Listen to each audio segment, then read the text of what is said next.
J'ai réalisé que ce qui freinait le plus mes finances n'était ni un manque d'acharnement, ni une carence de savoir. Ce n'était pas l'État, ni même l'économie. C'était bien plus intime, au sein de mon propre foyer. Permettez-moi de vous interroger. Croyez-vous qu'il existe, chez vous, quelque chose qui aspire votre abondance sans même que vous le soupçonniez?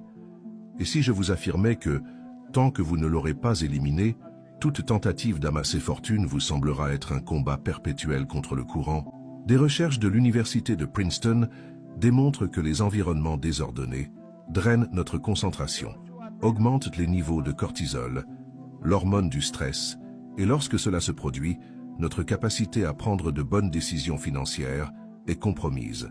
Maintenant, réfléchissez.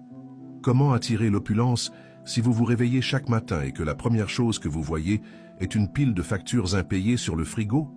Comment commencer la journée en croyant à la prospérité si tout ce qui vous entoure vous rappelle le manque? C'est impossible. Lorsque j'ai compris cela, tout a changé. Parce que j'ai réalisé que mon environnement me programmait pour la pénurie. Chaque objet inutilisé, chaque souvenir de moments difficiles, tout cela renforçait l'idée que je n'avais rien, qu'il était normal de vivre avec des difficultés.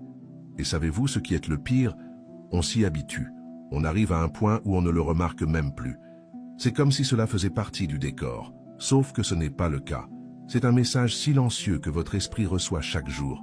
C'est ce que tu es, c'est ce que tu mérites.